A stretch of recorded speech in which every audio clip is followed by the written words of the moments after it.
It is vital to understand that the ransom note is the only piece of evidence that suggests any possibility that an intruder is responsible for the death of JonBenet.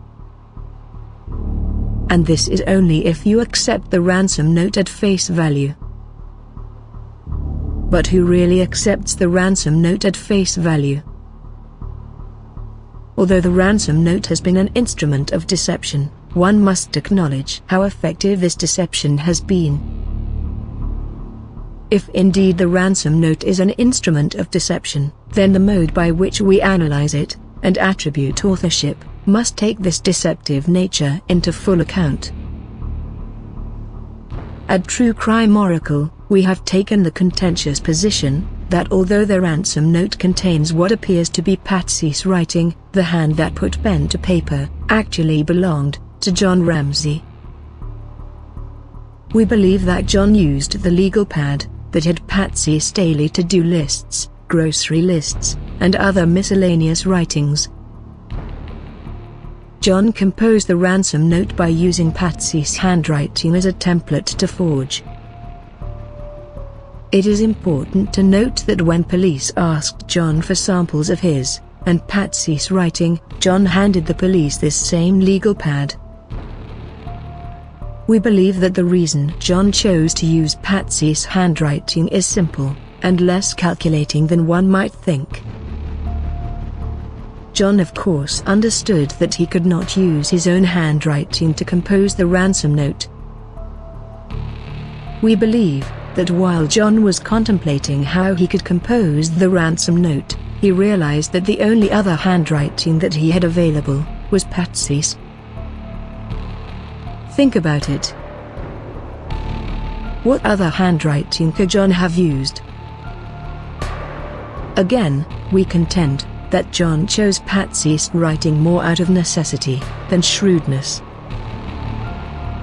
However, once John chose to use Patsy's writing, he realized that it would benefit him to subtly push the investigation toward Patsy.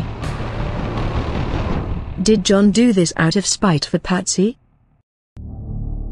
We do not believe this to be the case. To illustrate this point, consider this hypothetical scenario. Let's say that you are, in fact, innocent of a crime that you are being accused.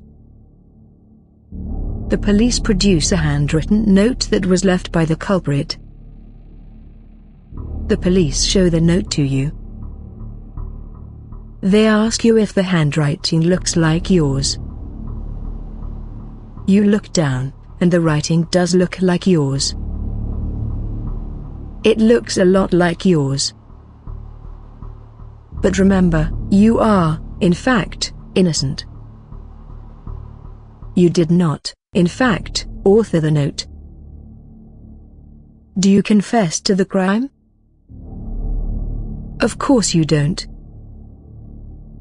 No matter how much the handwriting looks like yours, you would never confess. Now, you have probably made the obvious connection.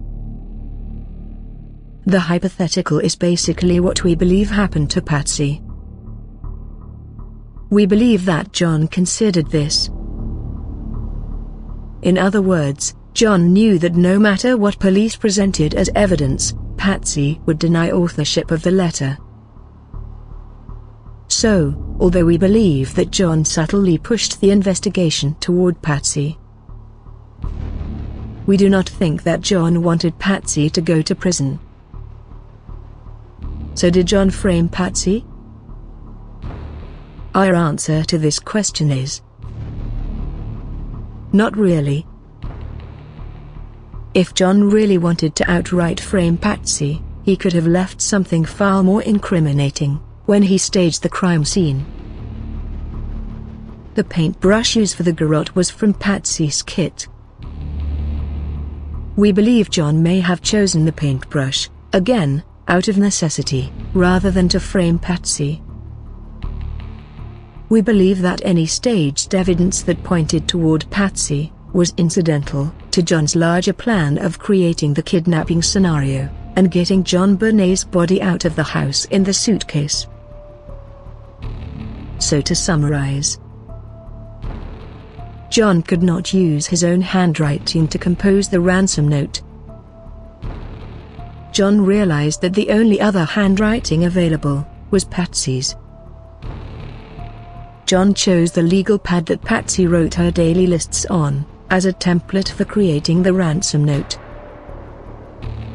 In conclusion, we believe that Jon's motive for using Patsy's handwriting was more out of necessity than to frame her.